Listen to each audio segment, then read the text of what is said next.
the world. Standing up tall, we gotta make it our own. No waiting around. Winners would never look down. No one can stop us, we got it. The future is right in our hands. Give it 100%. We gonna take on the world. Yeah, we gotta move. Speaking the truth. Yeah, paying our dues. We making the news. Yeah, we hitting the roof. No, we don't wanna lose. Climbing and shaking the walls. We gotta break all the rules.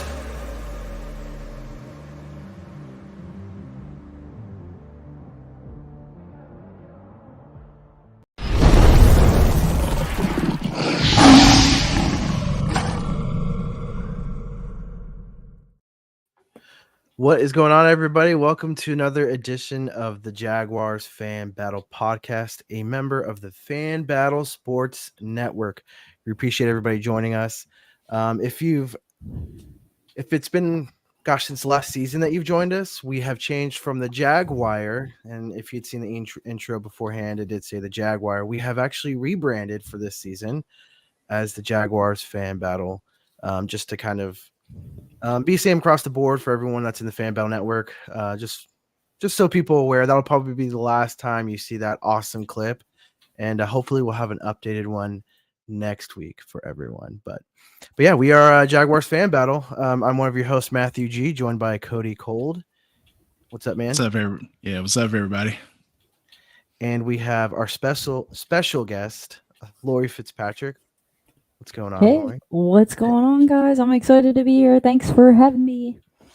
Well, thanks for joining us. And just a little background, and of course you can let me know how wrong I am, but You're wrong. I'm just kidding. well, I'm surprised it took that long. No, so Fitz has a little bit of sports background herself. She used to play in the WFA and IWFL, if I believe that's correct.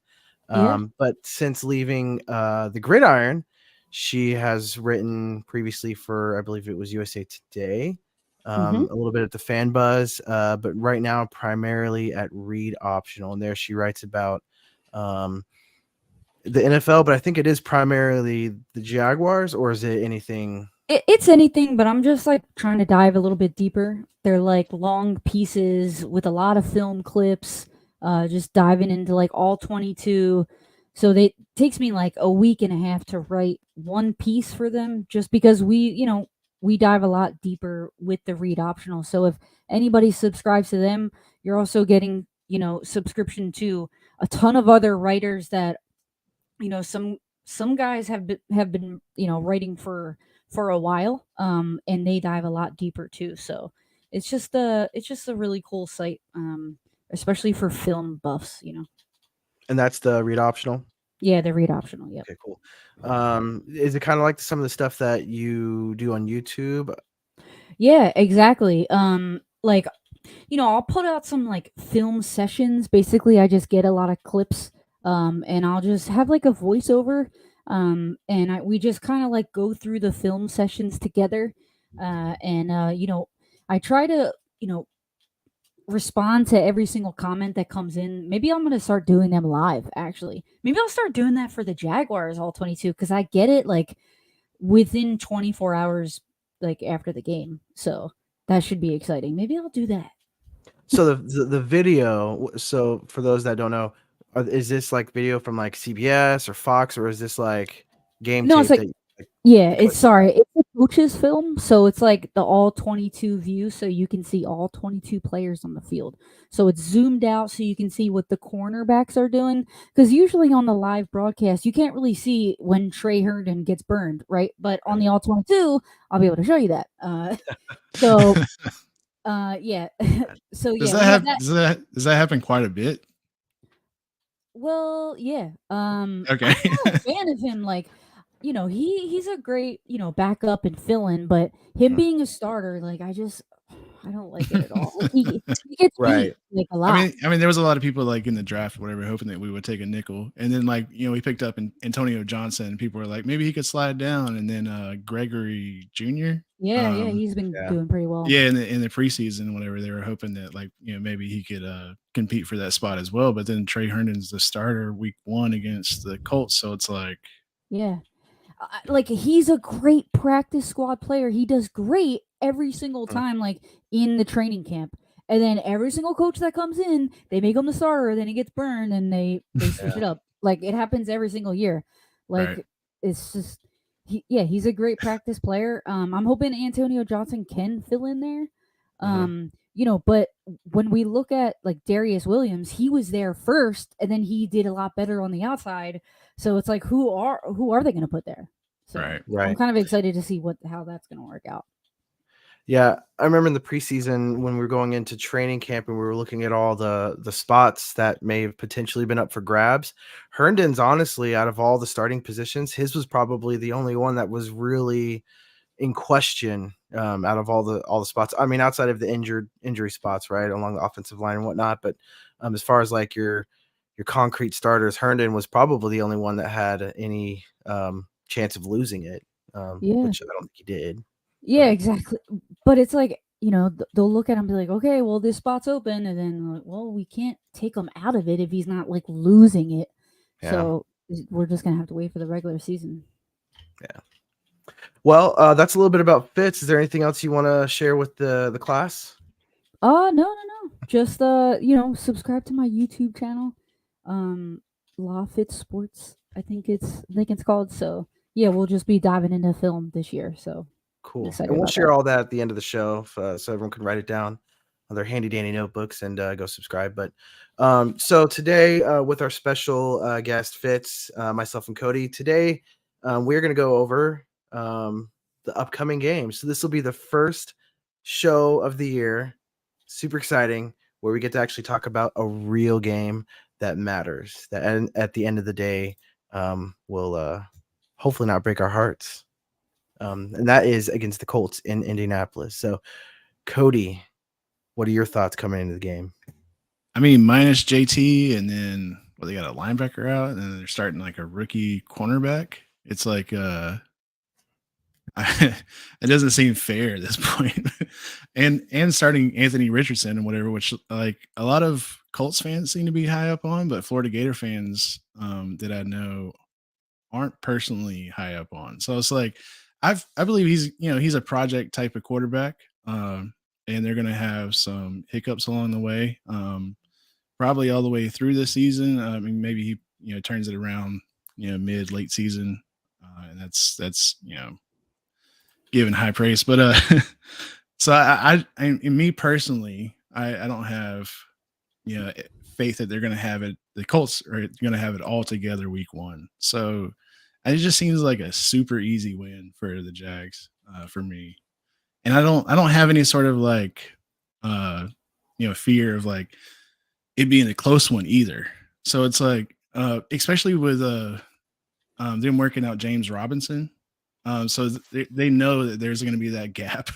So it's like they're trying to fill it any way possible, whatever. And it's weird to me. Like, I don't know what keeps happening to him, but he was, great here with the Jags. Obviously he had that Achilles injury and then went to the Giants. But then preseason just, looked like he was dominating a couple of snaps there, whatever, dragging 5 people across the line. So for him to not get a, at least a second string there with the Giants and coming down to the Colts to work out with them, I'm just wondering, like, is there something else going on with him? So that was like the only real question I had week one, and it wasn't because of like, the Colts like having anything to do with how the season was going to play out. It was just a question of me being a previous fan of James Robinson himself. So yeah, that's about it. That's all my thoughts are. I like it. What about you, Fitz? I'm not sure what's going on with James Robinson either. I mean, he obviously he hurt his Achilles, but he could never like break away from any like defenders ever. He could always hit the hole really well, but he just couldn't outrun anybody. So I think that's like one of his biggest issues. But like if you like need 4 yards, you put him in and he can get you 4 yards. So I'm definitely surprised as well that he couldn't at least get like a third string or something. like put him on a practice squad. Like he deserves that at least. Like he did a lot. He's an undrafted free agent and he like killed it for the Jags, as long as he could. So that's definitely surprising to me as well.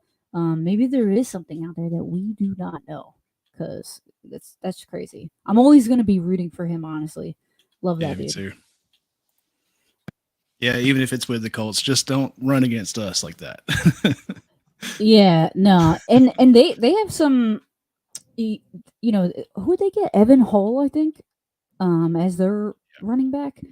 So he's not bad, but they could use him, just that whole Jonathan Taylor situation. I was happy that Irsay decided to tweet that about Jonathan Taylor, like, I'll be dead and Jonathan Taylor, he'll be out of the league and, we'll all move on. And it's just like, why are you saying death and Jonathan Taylor in the same sentence? Like, yeah, what are Irsay you is thinking? strange. I was just like, yes, that's the worst thing that could have happened, because the AFC South are just filled with like brawlers, like ball carriers, man. Like Damian Pierce on the Texans, and you got Jonathan Taylor, and then it's the Titans, obviously, Derrick Henry, and then they got what's his name, Tyjae Spears. He's like one of my favorite running backs, and I was really disappointed when the Titans got him. He's a beast, like he's crazy. He'll break your ankles, and it's just like, damn, like they can't get away from anybody. But yeah, that's happening with Jonathan Taylor, and I mean, he'll probably play though. So. Yeah, it's an interesting week, and I feel like this week for the Colts as a team is it's a very small picture of how all their seasons have been going as of late. They have a good roster initially, but typically it's the injury bug that kind of steps in, that and a 50-year-old quarterback. But the injury bug has really, I think, hurt the Colts teams in the past few seasons. And with this game, this upcoming week, I mean, today, let's see, it was who did they? Oh, Shaq Leonard. He's in the concussion protocol. Yeah, You that's got that's what I was Zach talking about. Moss. Zach Moss, who they traded for, right? Or I don't know if they traded or if they just signed him. I think they traded for him, right? He's a good running back, but that he's still he's listed as questionable. I don't think he'll be playing. So their depth has taken a major hit, obviously with Jonathan Taylor being the biggest hit. So, from my thoughts going into the game, I think it's very important with all of those players being out or questionable. The Jaguars have zero reason not to pounce on them and at least win by 2 scores. I think it's important because we're going to the season with high expectations across the NFL, even some individuals picking us as Super Bowl winners, others picking us just going very far. I know a lot of people say that they're not big fans of being given the praise that they feel like they deserve. A lot of people think it's better to be the underdog, but I was listening to another player talk about that today, and he says, coaches like it both ways. If you take it the right way and people are giving you the praise that you deserve, that means there's more accountability on you each and every day. And so that accountability starts this week against a Colts team who is not very good.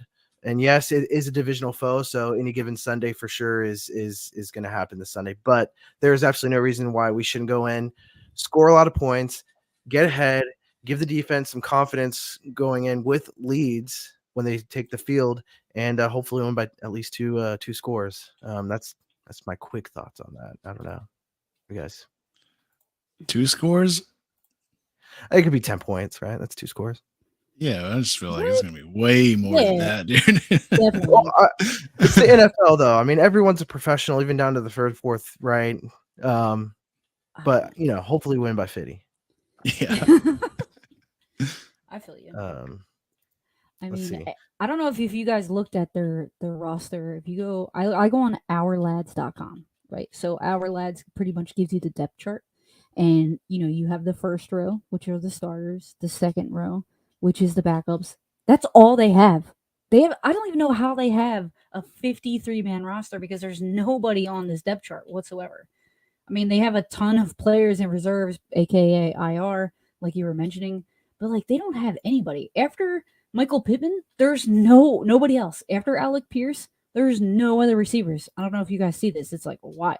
There's nothing. I don't even understand. Like, if Michael Pittman has to sit out, like, who the heck is going to go in? There's nobody there. It's like crazy. I guess they're definitely going to be playing a lot of They're gonna rookies. itty meeny miny mo in the stands, dude. Yeah, honestly, they should actually host open tryouts. They Yeah. might have a better chance this week. Oof, it's not looking good. I don't know. I think they definitely win by like 14. But I think it's up to. Okay, I'm not gonna say it's up to this one thing in order for them to win, because I think they're definitely going to. But what I'm interested in seeing the most is the defensive line.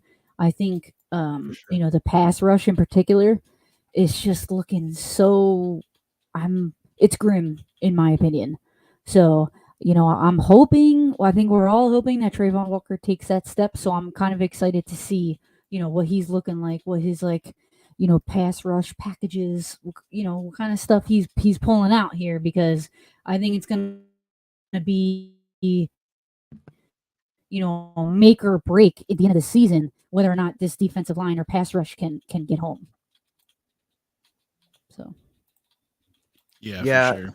I wonder though, with Trayvon Walker, I feel like when they drafted him, they didn't draft him to be that one-trick pony. They drafted him to be a bit of a Swiss Army knife, but a very, very good Swiss Army knife. And so I think the way that they deploy him might hurt the fact that he might hurt his stats as far as getting sacks. So I wonder what their game plan is for him this year going in. Are they going to ask him just to pin his ear back most of the time? Or are they going to ask him to be that Swiss Army knife where we won't see as many sacks, but he makes impact plays across the board? I mean, I think I he'll want to have see him to good pin his ears sacks. back. Yeah, I mean, Yeah. because if you look at the depth chart, who's behind him? Chason. Are you confident in that? I'm not. No, I'm not. no. I think the only people that are confident in him are the coaches, and I wonder at times what kind of dirt does he have on Shad Khan to be able to stay on this team. That's my thoughts on it. That's crazy. They really need to make a big push for that. They should have made a big push for somebody, because I understand Trayvon Walker is that Swiss Army knife, but like Josh Allen is dropping into coverage. He's doing it. A lot of these guys, these outside linebackers, in 3-4 defenses, they have to be able to do that. Yeah, they're not going to perform the best. They're not going to be like safeties out there, but neither is Trayvon Walker. I don't think he's going to be a safety type of guy that can drop back into coverage and be like super amazing. I think he's above average at everything except for pass rush right now. Like, he's just not above average at that. Like, yeah, you're a great athlete, but honestly, that doesn't really matter in the NFL. That matters when you're in college, if you're a good athlete, because then you're better than everybody, the average player. But everybody's an athlete in the NFL, So that's just like, I'm not trying to be like a Debbie Downer or anything, but that's the only part of the team that I'm like, I'm just excited to see that. I don't think that's going to be a factor into this week's game or anything. Right. Well, let's keep it on the defense. With the Jaguars going in, they have a rookie quarterback who has some legs on him. What does the defense need to do, in your opinion, Fitz, to kind of limit his effectiveness? So I think they're, what we're talking about, drop in Trayvon maybe back in coverage. I don't want to say Josh Allen, like, drop it back into coverage a lot, but I think they need to have a spy type of player. Because especially these young quarterbacks who like to run the ball, that's going to be their first instinct when their first or second read isn't open. They're not going to feel comfortable just taking a sack, play or drive after drive. They're going to tuck it and run. So I think they just have to be aware of that. But they're not gonna. I don't think they're gonna put like a special, a guy that's like specifically for him, unless it's a close game. Then it's like, okay, let's pull out the book and really put someone on him. But I don't think they're gonna be too like worried about him, just as long as everybody kind of does their job.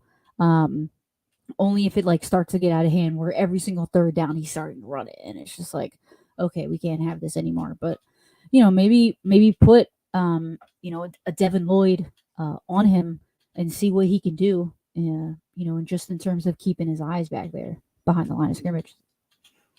Yeah. I think most quarterbacks that we see in the NFL, especially in their first game, you said, first and second read, he starts running. I mean, most of them, you see the first read, if they don't get open, Exactly.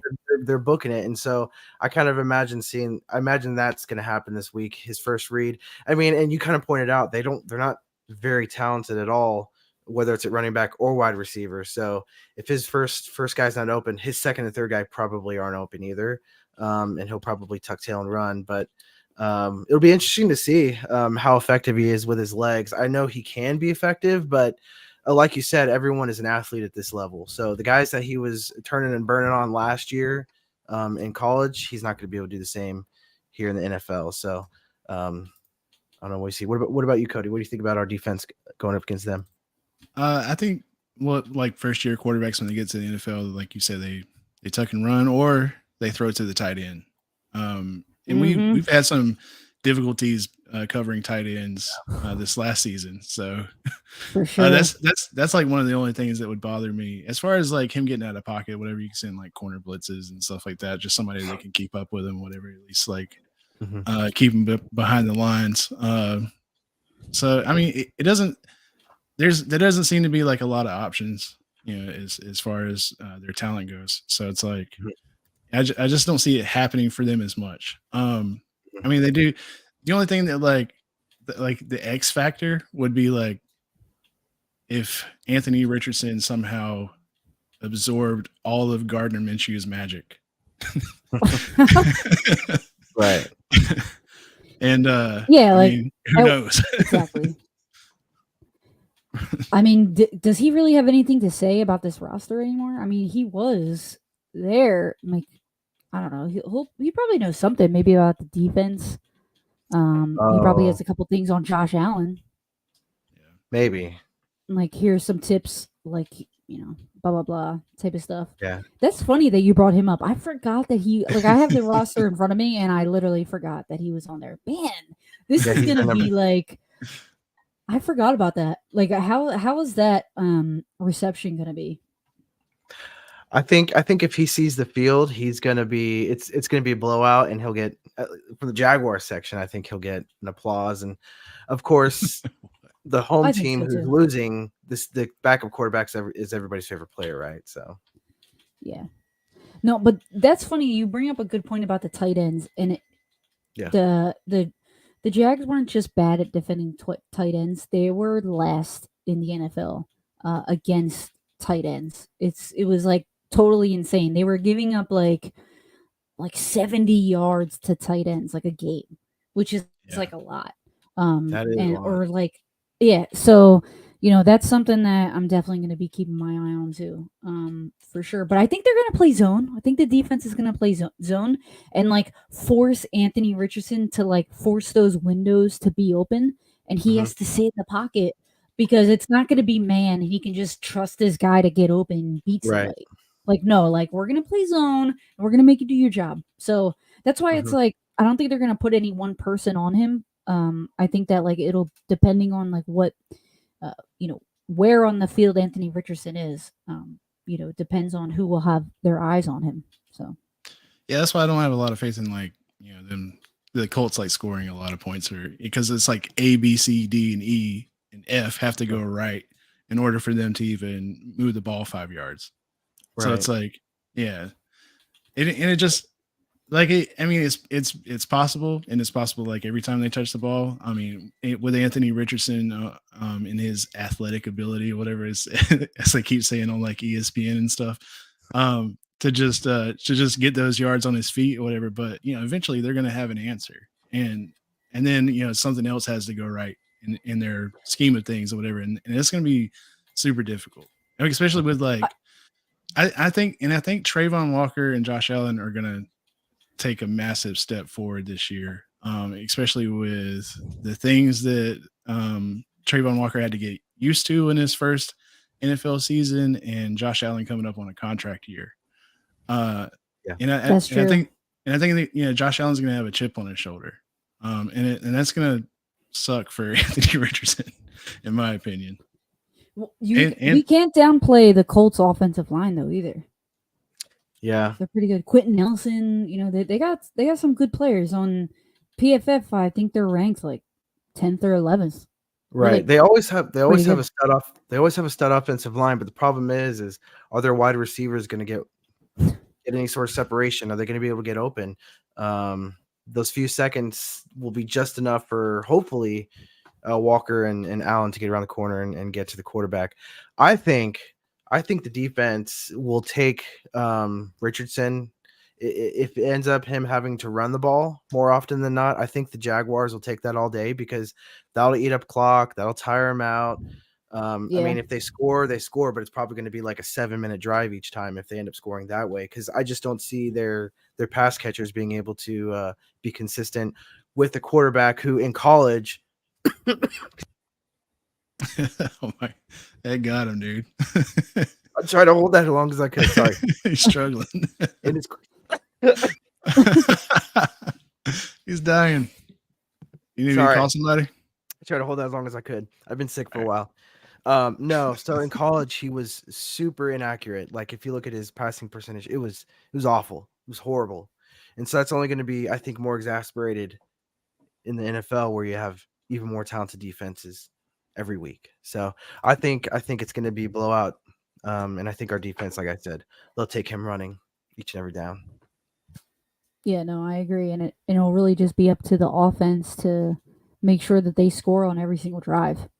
That's what that's what I'm really excited about the most, to kind of see, what this offense is going to be able to do.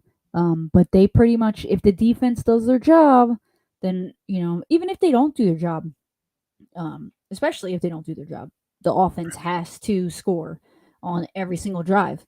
They must. So is Shaquille Leonard playing? Or no? He's out. Dang. Concussion protocol. Like, how do you allow your stud linebacker to be hitting his head? Like, how do you even allow that? Like, in practice, what are you guys doing? Like, it's the week of a game. Yeah. Like, come on. That's dumb. Don't use your head. Yeah, exactly.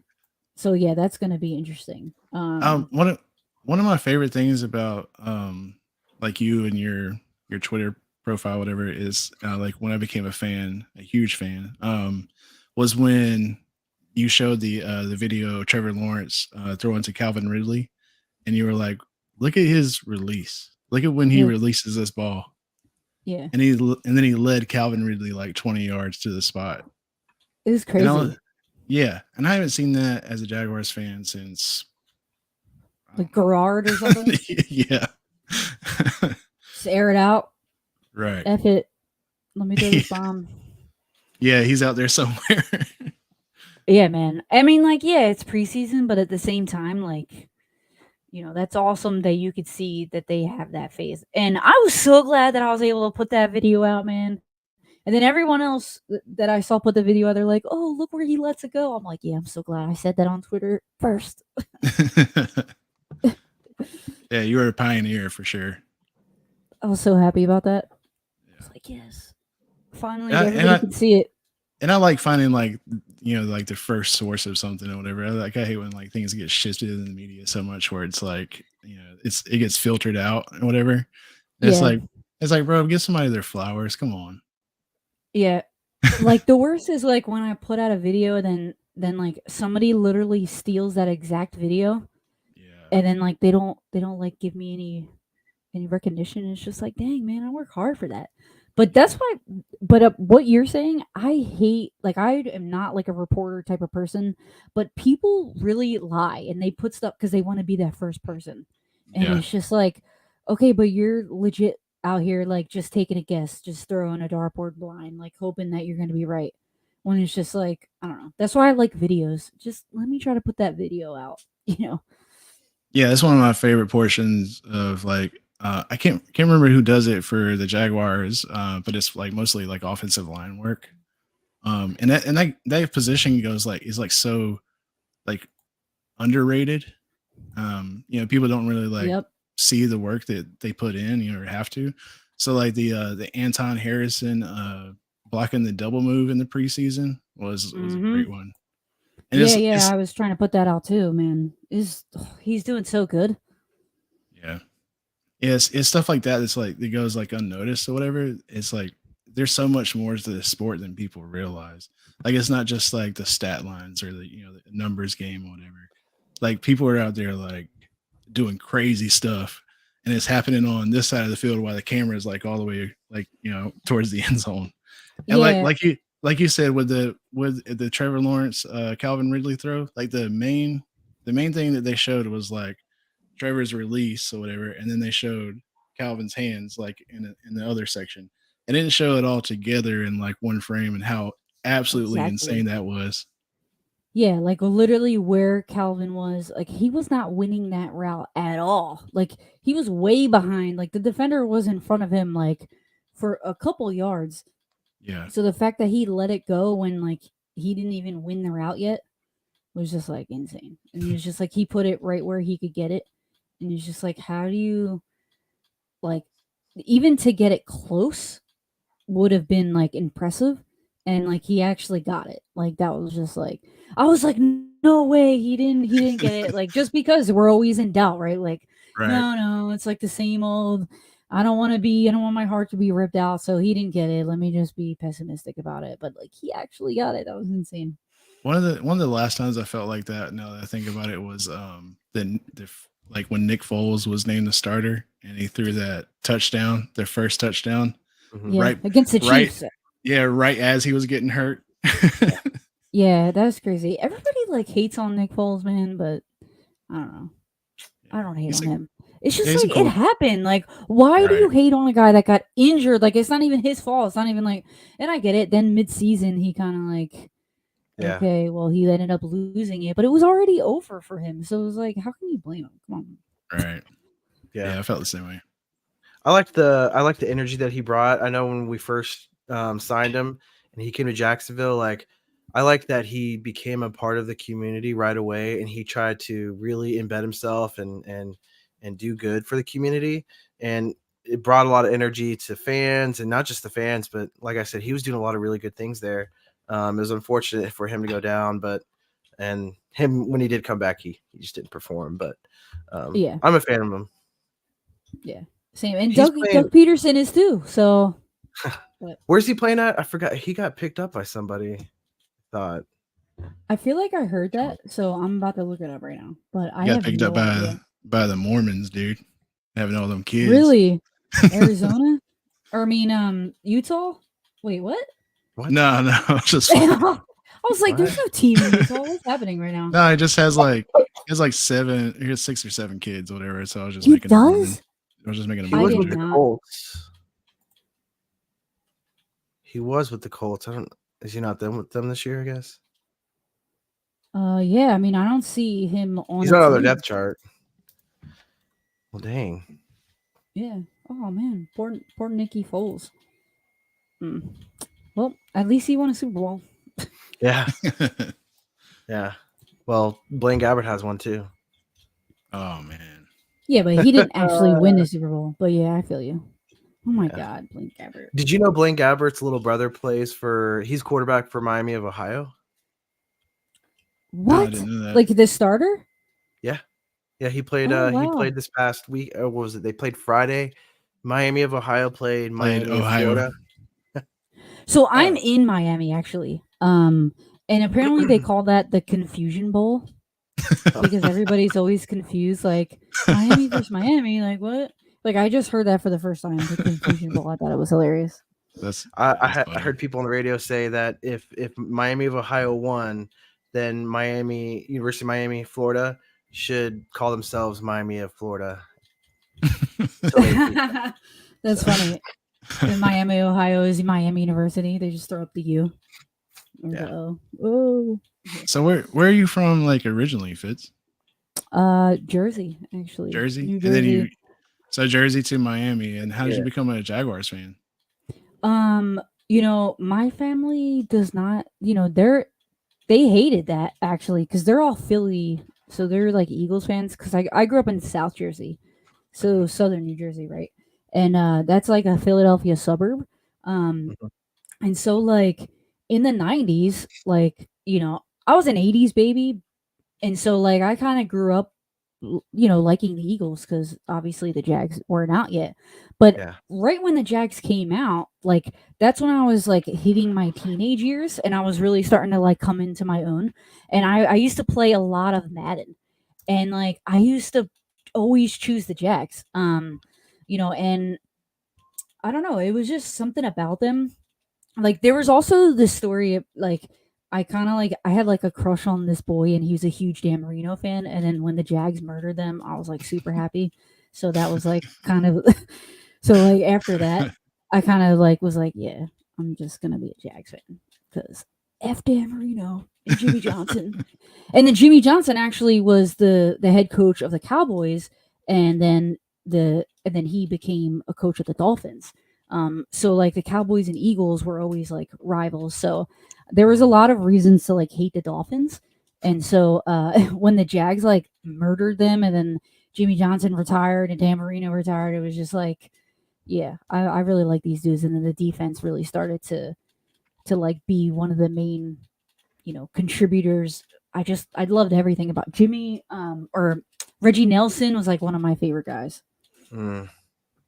So it was just from a while ago. I don't know. It was just like a bunch of things that came together. And I was like one of the only Jaguars fans like in the whole like tri-state area. So whenever I see a Jags fan in Philly or in New York or in Jersey, I'm always like, dude. And it's just like we got this little bond. They do it back. Yeah, definitely. Definitely. I remember when I was in New York City, I had my Jaguars jersey on and everybody had Jets jerseys on, and I saw this dude like from like across the street, and I was like, "Duo," and he was like, "Yeah." And then the Jets were like, "We're gonna beat your ass," and then they killed them. So that was awesome. Last year, Sweet. We gotta be kind to the Jets though. If it wasn't for them being idiots and winning a couple games there down at the stretch, we would have Zach Milfson. So they're the ones that went cover 0, right?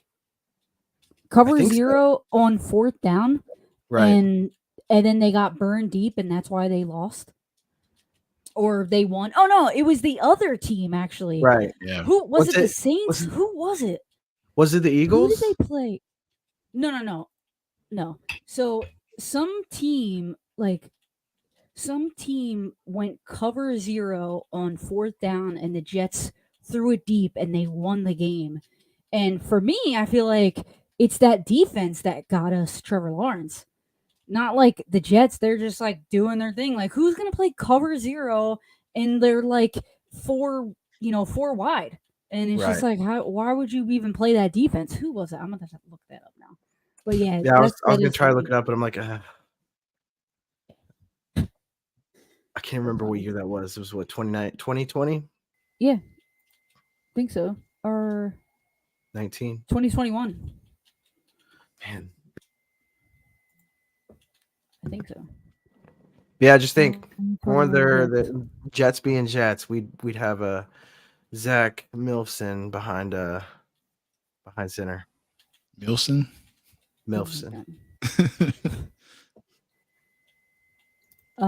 The Browns. I think it was the game against the Browns. Well, okay, so that makes complete sense. Yeah, that sounds like something the Browns would do. Jets doing Jets things. Yeah, it was 2020. You were right.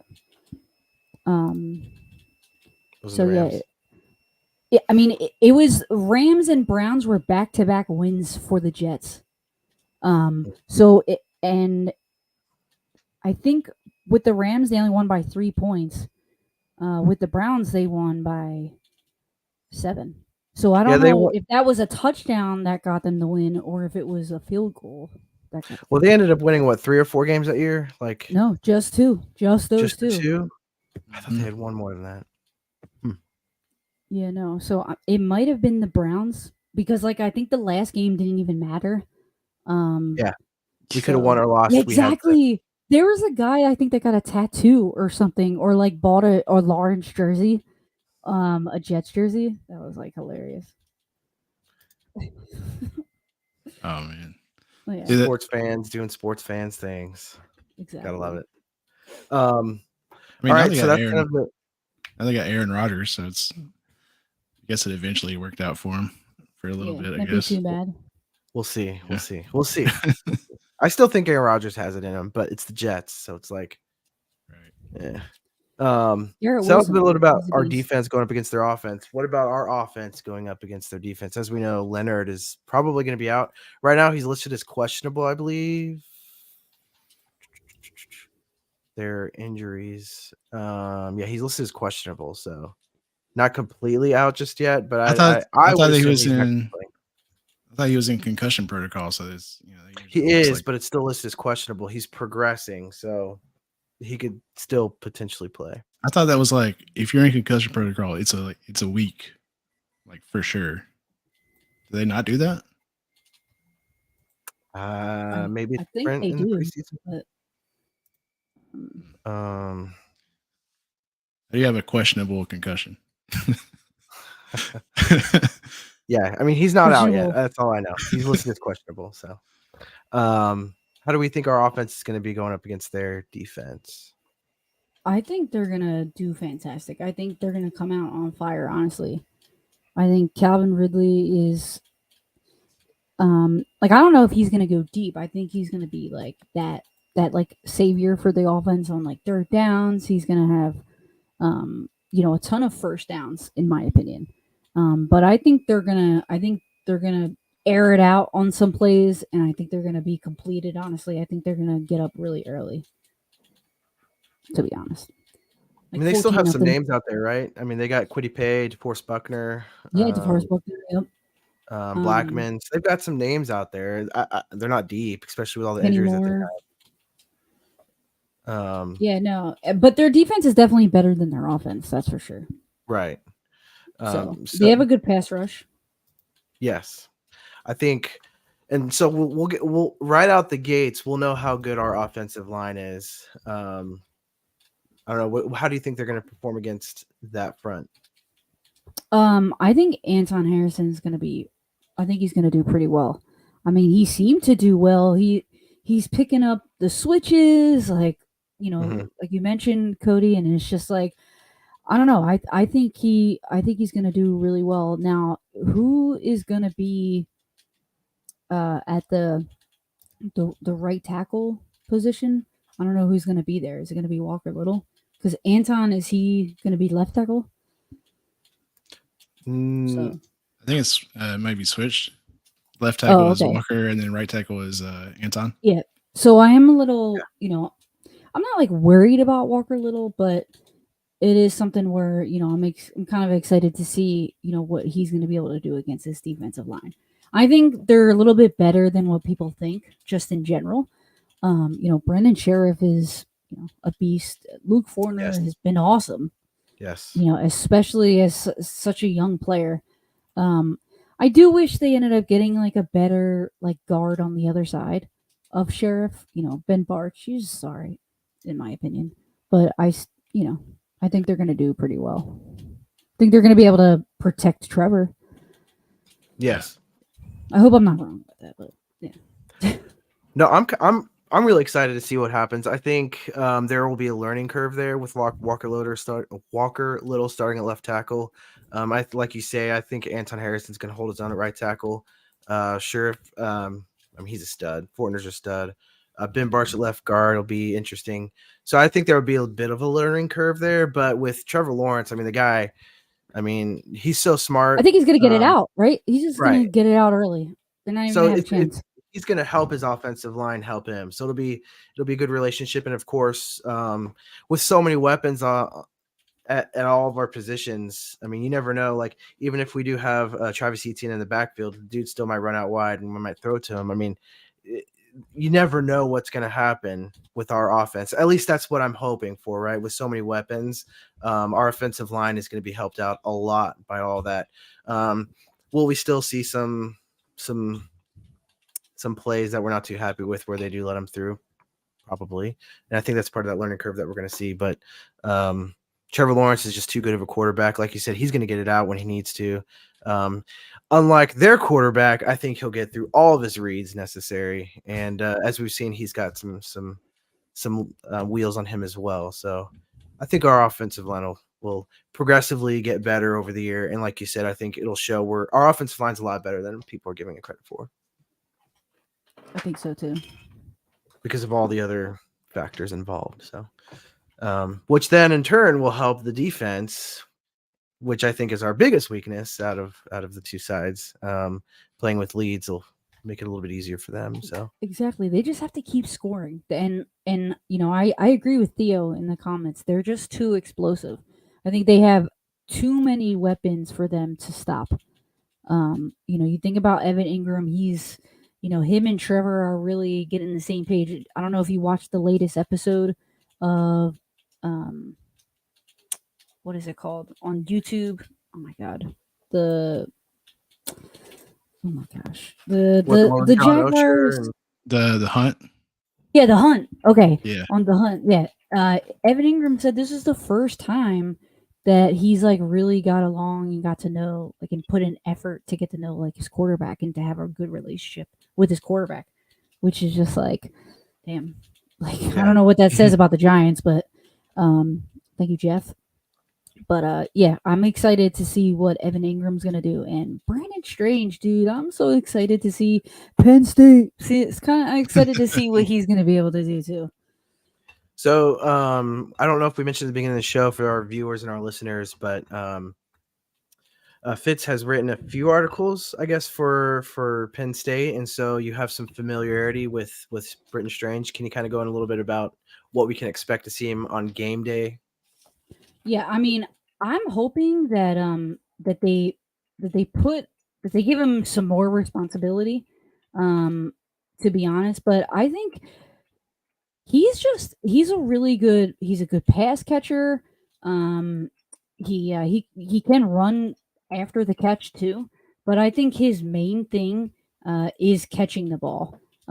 So Luke is going to be more of that pass blocker. And I think Brendan and Ingram are going to be those two pass catchers that'll be able to kind of get out in space.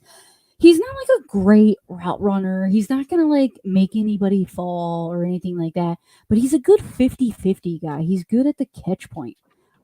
He made a couple like one-handed catches in college. He kind of showed out there. So I think he's going to have a chance to kind of progress slowly, and we'll kind of see where that goes. I don't know what Evan Ingram's contract was, but I don't think it matters when you look at what type of coach Doug Peterson is. He runs the personnel that he has. Sometimes we saw it in the last preseason game. He had 3 tight ends on the field, 3 tight ends in preseason. Yeah. Like, what are you doing? But that's what we're going to be able to see. All 3 of those guys being able to do something. So, yeah, I think they have Strange listed as the 3rd tight end. But like you said, Farrell's probably going to be that blocking tight end. Yeah, although Evan Ingram, all of them I've seen all of them block very effectively. So, yeah, pretty excited.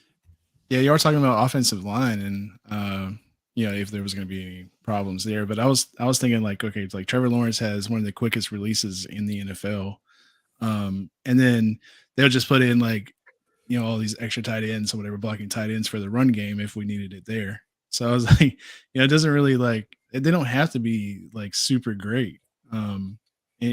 Because it's like when you got to block for like, I think it was like 3 point something seconds or whatever before Trevor releases the ball.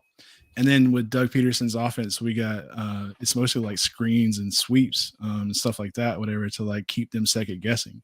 So they're always going to be on their back heels as far as that is concerned. So and I never seen like Walker Little. He played like, I think it was like 6 games last season. And I don't remember like, them saying like, oh, we got like a rookie here at in this area, whatever. And Trevor's getting like pressure from this side, whatever. It seemed like, he was doing his job and doing it effectively for the most part. And then with Anton Harrison, it was like Fitz said earlier, that dude, sometimes I'm like, that's a rookie. Exactly. Yeah. I mean, for him to like, last year was Little's 2nd year in the league. Right. There was that one play where he like landed on Trevor's foot, and we all like took a breath. Like, remember that? He like got back right onto Trevor, and he like hurt his knee, and we all watched the replay. We were like, "No, it's Walker Little! What the hell?" too. Yeah. Yeah, that was crazy. Thank God I was- though, he just came running out the tunnel again. I was just looking at Strange's biography. His last year in college, he caught the ball 32 times and he scored 5 of those. So his touchdown ratio is pretty good there. So he's going to be a threat in the red zone. Is that what you saw a lot of in Penn State? Yeah, but he's more of like I think he had a 75% completion percentage. Like what? That's not even like normal. Most guys are like 60, 65, like 75 is like you're pretty much the quarterback's right-hand man. His hands are just like glue, honestly. I think he had 26 yards per reception in 2022. He led his team in yards per reception as a tight end. Wow. Like, yeah. So he's got good hands. He can get deep. He can beat guys deep. He doesn't have like that crazy lateral movement. Like I said, he's not gonna like, shake anyone out of their boots, but he can do that like one cut vertical route and Right. he can win that 50-50 ball. And like you said, that translates to the red zone. So he's gonna have him and Evan Ingram in the red zone. But I think Brandon Strange is definitely gonna be that 50-50 guy that that Trevor could rely on. Well, if you look at most like the great tight ends, if you want to say like Kelsey and Rob Gronkowski, like none of them really had wiggles, right? They just caught the ball, right? Exactly. They also had some crazy good yak yards after the catch, but those two guys, if you threw the ball to them, they're most likely going to catch it, especially against us, as we saw last year, which still hurts my heart. I think Kelsey's still catching the ball on us right now, but it's just like crazy because it's like he didn't do anything all game, and it was just like, okay, the one play you like desperately need something. Oh, guess who's open? Right, but maybe Strange could be that, right? Like Kelsey again, he doesn't have wiggles. He's not doing anything crazy. He's just getting open, and he's catching the ball when it gets thrown to him. So hopefully Strange can be the next one, along with Evan Ingram, right? I have this question for you. So when we drafted Britton Strange, Evan Ingram's contract was still like up in the air. Do you think it was because of that we picked him at the second pick of the draft, or not of the draft, but with our second pick, or do you think it's just because Doug Peterson loves tight ends? I think it's the latter. I think he just loves tight ends. But there was like a big thing when he got drafted was like, damn, you've reached like, I don't think anybody really thought that Brandon Strange was going to go so high. There must have been just like something about him that they all really loved.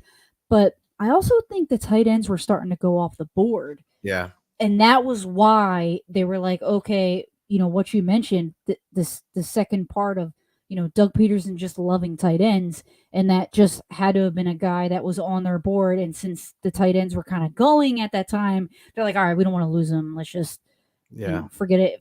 If it's a reach, whatever, this is our guy.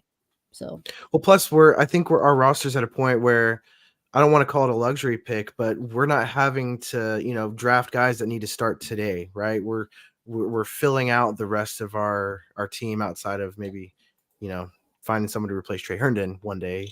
But most of our spots are pretty much solidified. We have a solidified starter, maybe even the second stringer. So I wasn't too upset about that pick. And I think maybe it was a bit of a luxury pick. But I don't know. I don't know if I know Doug Peterson liked the two tight ends at Philadelphia, but I think also that's part of just what they had, right? Like this is the team he had, and he needed to field the two tight ends. I think Doug Peterson, I don't necessarily think he's a tight end guy. I think he's a guy who works well with what he's got. No, I think he's a tight end guy for sure. He's a quarterback. He knows how important tight ends are to his like game, like especially to quarterbacks, where it's just like that's what the defense thinks last about. They're worrying about the number one, the number two wide receiver. They're worried about if the running back can catch, who's going to get him. It's always the tight end that can sneak up the seam, and who has him? It's always a mismatch against the linebackers. So it's like, and Doug's offense is just like centered around that mismatch. And like, that's why I think, I think he is like a tight end guy. I mean, their wide receiver core wasn't that great. You had Aguilar, Alshon Jeffrey, Torrey Smith, right? So Zach Ertz and I mean, yeah, Aguilar definitely wasn't like the best. so I think And he was like the other dude was on the decline. That the tall guy. Oh my god, I don't remember his name. He was on the Ravens. That's gonna Torrey Smith, was it? Yeah. Yeah, he was kind of like on the decline. I mean, I hear you. Like Dallas Goedert was just like awesome, and then they had Brent Selleck, and they're just really Prince good Trey Burton, tight ends. yeah. Yeah, and Trey Burton. So I know I hear people you. like to say he's a tight end guy. I just think he's a really good coach. And he played to their strength, which was they just had their tight end was greater than their wide receiver overall, I think. So I don't think it was he was in the war room and was like, listen, guys, I love tight ends. We have to get a tight end. I think it was we've got a good team and he's a good player. Let's slide him in. The only reason Well, I say it is because the packages he runs. Yeah, that's the only reason. And they went out to get Ingram, you know? It's not like they were like, okay, let's roll with Luke Farrell, you know? Like, let's just go with him and, you know, run our packages. I think they need to have that good pass catcher. So, yeah, it's a little bit of what you're saying. Sorry, Cody, I didn't mean to cut you off. No, it's fine. Yeah, it's a little bit of both. But, you know, at the end of the day, I'm just glad that the Jaguars finally, as an organization, have recognized that the tight end is a very important player on a team. And never, I think, and I've talked about this in shows past, like, if you look at the history of the Jaguars, like, we really haven't had that elite pass-catching tight end. No offense to Mercedes Lewis. The guy was awesome for the organization for many, many years, and the guy's still playing. But it's just nice to see that the Jaguars finally, not only did we get Evan Ingram, we went out and got him, but we kept him. A guy that is a difference maker at the tight end position. It's just something that the Jaguars have never had. And it's just, I'm so glad that we have that now. And potentially when he's done or moves on to greener pastures, we have Strange lying in wait to take that one spot from him. We'll see. So you weren't a fan of Kyle Brady then? No. Since him. Okay, I'll say Kyle Brady he's probably the best that we've had. But I mean, I do love Mercedes. But I hear you. He just, right. Like, yeah. We just haven't invested. And Kyle Brady, I mean, he was in part of an era that tight ends weren't really didn't get as much attention as they do now. They weren't as a big part of the game as they are now. Yeah, they were more like blocking guys because it was more, you know, a running back centered, you know, type Fullback. of offense. Yeah, that's when we're fullbacks. So yeah, I hear you. For sure. They don't even care about running backs now, as you guys all know. Yeah. Oh, speaking of running backs, how do you feel about our running back room? They've made a lot of interesting moves. What do you think? I really like Tank. To be honest, I wasn't a huge fan of JaMychal Hasty. I wasn't a huge fan of like Snoop Connor last year. Yeah, I'm right there with you. Yeah, like everybody was super excited when they got him, and like I looked at his film and I was like, No. like he didn't do that great for everybody to be so excited. I think they were more excited about his name than anything. He probably would have gone undrafted, to be honest. Maybe, and he just like, I can't even say it's about touches. Like, oh, he didn't get enough touches, so he couldn't show. No, come on. No. Like, as a running back, you have to see the holes. You have to create your own destiny if you want to be dramatic.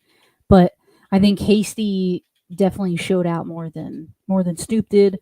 So, you know, I could see, you know, is he still on the team? Bixby, yeah, he's still on the team. No, Snoop. No, Snoop. Yeah, oh, Snoop's no, gone. Snoop. No, he is. Yeah. I think he's at Kroger. So I'm, you know, what was he? He was number 3 last year, right? So now Hasty is 3, which I like that. I like Tank. I'm hoping that he does a little bit better so he can kind of take a little bit more touches from ETN, because if I'm honest, I'm a little scared of, you know, ETN's longevity. The way he finished runs last year was really concerning. Like, there were times where I was just like, oh my God, every time he got tackled, it was just like, it looked like he just got hit sticked in Madden. And it was just like, how do you allow that on every single, like, you finish every single run like that? Like, come on. or just like go out of bounds. And it's just like I don't know. I like it when players want to get that extra yards, but he just doesn't Right. keep turning his legs. He just like he's like all body, and it's just like you're not gonna win that war, you know. So Right. Yeah, I thought the Bixby pick was interesting. I like it. Like, I'm very happy we did it. But we had picked up Dernis Johnson in the offseason, who is a very good player. When he had a chance to shine with the Browns, he took that opportunity and ran with it, literally and figuratively. But I thought he was a really good pickup for the Jaguars, and so it wasn't eyebrow raising when they picked Bixby, but it made it very interesting. Running back room. So I'm excited to see what they'll do. Again, it's just another weapon on this explosive offense. when did they sign Dearness Johnson? He was before the draft. He wasn't he? Yeah, he came. That's why the Bixby pick. I wasn't raising my eyebrows because in Doug we trust, but it was just I felt like we had a good running back room, but hey, it's even better now. No, you don't have to say in Doug we trust, because like you are allowed to be critical. You're allowed to question that stuff. Like that's one thing that I don't agree with a lot of like other Jaguar fans. Like they let shit go too much. Like no, question it. Like wonder why you do this. Like put it on Twitter, man. Like stop. Don't like be okay with everything. Like I guess that's just the Philly in me where they just like hate everything their organization does, and then like so I think that's like where it comes from. My family is always like yelling at the Eagles, and so I guess that's where it comes from. But you're less toxic then, so I'm wrong in this situation. Well, we've been through so much pain in the Jaguars organization. It's like there's like light, so it's just like whatever, man. Just keep the slack coming, whatever it takes. You're right. You're right. But I did question. I did question the first overall. Yeah. Pick. I really wanted Joey Porter Jr. And you wanted Aiden Hutchinson last year. The fact that he was there, like the fact that Joey Porter Jr. was there available this year, and we moved out of the spot twice, and he was still there, and we didn't pick him. I was pretty upset about that pick, but after sleeping on it, it makes sense. I mean, Cam Robinson's gone after this year, and I don't know if it makes sense. Like Trey Hernan's still in there. Like Darius Williams played really good. I know, back to Trey Herndon. Darius Williams played really good, and it wouldn't be fair to like just. Oh wait, we're talking about safeties. No, we're talking about corners. What am I talking about? Yeah. So let me go back. I don't think it would have been fair to just like kick Darius Williams out of there because I think he did a really good job. I think the Jaguars defensive back room is like one of the top like in the whole league. So I think they did well enough. And Joey Porter, like you have to start him right away. But I mean it's always good to have like good backups, but you would probably lose Darius if that were to happen. So I get it. But yeah, I was like, grinding my teeth or whatever you want to say. Like when they did not get a corner early on, I was just like, what are they doing? Like screaming, like, it's just like, come on. Like even in that Brandon Strange pick, I was like, there's so many good players out there. Like, and it's just like, you already have 2 tight ends. Like what is going on? But like, in the end, like you said, kind of slipped on it a little bit. But yeah, that whole cornerback situation, I was a little iffy. But you didn't really want Aiden Hutchinson, did you? Oh, I did 120%. If I could if I could be the GM and go redraft today, I'd still get Aiden Hutchinson. You pick a number 1 overall. You pick a one-trick pony who's the best at what they do. You don't pick a guy who's a Swiss Army knife. That's what I was saying. Yeah, well, that's what I was saying. Exactly. But after he went on that podcast though, and he said, and they went like, oh, like what about the Jags? And he's like, oh, like I don't like the Heat. Like, and he said that whole thing, Aiden. Did you guys remember that when he went on that podcast and he's kind of like shaded the Jags, and it was before the draft, and it was like, you could potentially be on the Jacksonville Jaguars, and he's like, oh, I wouldn't mind going home. I don't like the Heat because he's from Michigan. The Lions, basically, or he's from Detroit, whatever, same twang, different state, whatever. And it was just like once he said that, I was just like, I'm done with him. Like I don't want him at all. After he said that, so that was the only thing with me. Is just like, as like a potentially number 1 overall pick, like how could you say that? That was like I would still forgive him. I just got sick of it after a while because like there was so many Jags fans that were like Aiden Hutchinson, and then with this previous draft they were like Brian Branch, and I was like, are y'all secretly Lions fans, dude? Y'all got something to tell me? Yeah, that's funny. No, I mean, I would have forgiven Aiden Hutchinson after he got all those sacks. So that's true. I mean, I hear you, but and also for every one clip of that, there's 50 of them. Him saying, "Yeah, I would absolutely love to go to Sunshine State, taxes, yada yada yada." But Yeah, of course, those ugly that's ones. fake. You know? Yeah, Yeah. exactly. And nobody remembers the good times. Everybody remembers the bad times. Yeah. Come on. Everybody remembers the bad shit you say, not the good shit. So Yeah. But they also remember the sacks you got, and everything else was forgiven. So that's true. Like, That's true. Trayvon Walker, the sacks that you haven't gotten. Yeah, which is just he will glaring. Yeah, he will get him, dude. I hope he does. I hope the dude Yeah. is a all pro next year and breaks the sack record. But He seems like again, today I would still draft Aiden Hutchinson over What Walker. did Tony Baselli said between Josh Allen and Trayvon Walker, both of them are going to get a combined like 21 sacks this year. Did he say Yeah. they're going to, or they need to? Because I did hear him say something like that. He said he was like prophesizing it. he's manifesting that shit. Yeah. Yes. Saint Tony Baselli over here, dude. Yeah. Well, I mean, they had this will be the year because again, we talked about it earlier. The offense should be putting the defense in predictable situations, right? If they have the lead, it's a little bit more predictable what the other offense is going to be doing, and so they should be able to pin their ears back and get to the quarterback. Would it be a hot take to say Yasir Abdullah is going to get more sacks than Trayvon Walker? Because, dude, he's a beast, man. He is. Yeah. You guys can't tell me you weren't excited to see him in preseason. He was killing. Oh yeah, yeah. I was super excited. So and they're not going to care who was drafted first overall. Whoever has the hot hand, that's who's going to play. So I guess we'll see what happens. I'm not trying to like be super negative, but like he's like D-line, right? Like he's like one of the middle guys or whatever. Like he's not like going to be on the end dropping back in coverage and stuff, right? No, he's an edge rusher. Oh, he's an edge rusher? Okay. Yeah.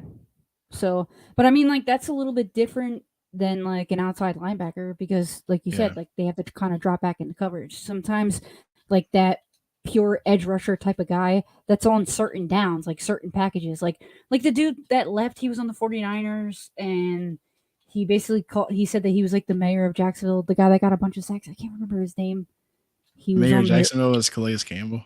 Yeah. No. Well, yeah, he is. He's talking about the Titans. Yeah, whatever his name is. He came in on certain packages when Trayvon wasn't on the field, and he performed.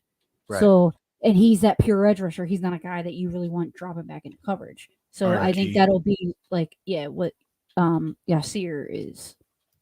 Arden Key. Thank you, Jeff. Oh yeah, Arden Key. Yeah, Yasir is just quick. Yeah, and that's a big body dude, and he's fast. Like, that's so he's going to be hard to stop. Right. That's the thing. That's like, it seems with today's NFL, with the spread offense, in the different like packages that they throw at defenses nowadays, it's gonna have to be like fast defensive ends instead of like the big body dudes that are breaking tackles or whatever. It's gonna have to be people that are beating offensive linemen off the edge. So yeah, I can see Yasir Abdullah getting some numbers.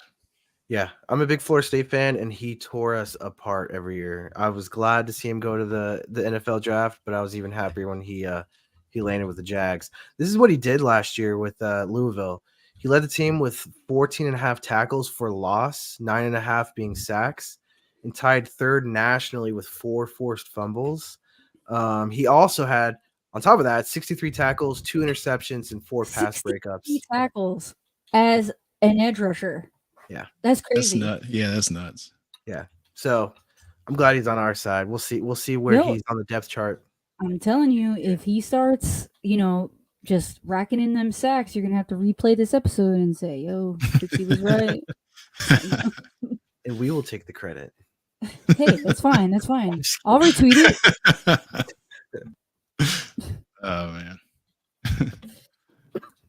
All right, so I think we've talked a lot. We usually like to go 30 to 45 minutes, but with this first game coming up, we're pretty excited and had a lot to talk about. What are your predictions for this game? Let's get a win-loss, score, any bold predictions as far as sacks, touchdowns, whatnot.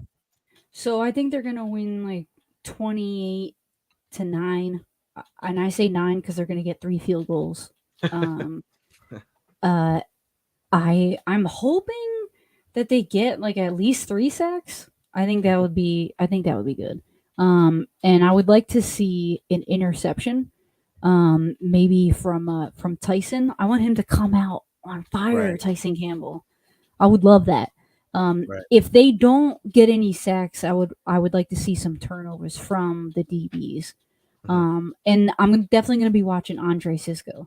I'm going to see, how many packages he's going to be in terms of, 2 safeties, or they're going to have more nickel packages. So yeah, I'm looking forward to that, but 28-9. And I could see them scoring 34 for sure. Yeah. So, but yeah.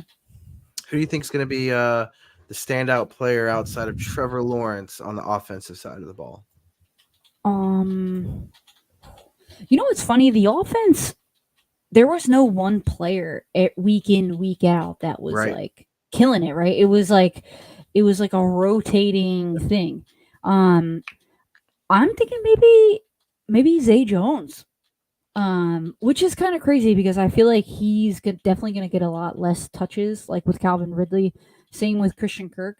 But, maybe this is his game. It's just, I run on feeling, right? Nothing on what anybody has said, no coaches, anything like that. This isn't like, oh, he said this, so, Right. This means that Zay's going to play. I don't know. It's just intuition thing. Maybe Zay is going to be that one. Yeah. Zay's the forgotten receiver, but a lot of people said in camp, if you had no idea who was who on the depth chart, a lot of people said Zay Jones looked like he could have been the number 1 wide receiver for the Jaguars. Wasn't it Tony? Wasn't Tony that said that specifically? It was Tony, and there was a couple other guys there that had the same mentality with that. So I'll take it, man. What do you think? What do you think, Cody, on the offensive side? Some bold predictions and whatnot? Evan Ingram. Yeah. I mean, it's mostly because like he signed the contract. He's happy to be here. I seen him be the first one outside at practice, like just to be out there near the fans and stuff like that. He's super happy to be a part of this team and in this community. And I think he gets a lot of targets against this defense, and I think he shows up and shows out for sure.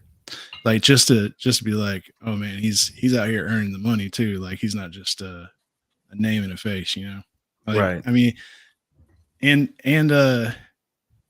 be a bigger like weapon than he was last year. It's just because that there's that connection there between Trevor Lawrence and him already or whatever, and I think it's deepened over the offseason.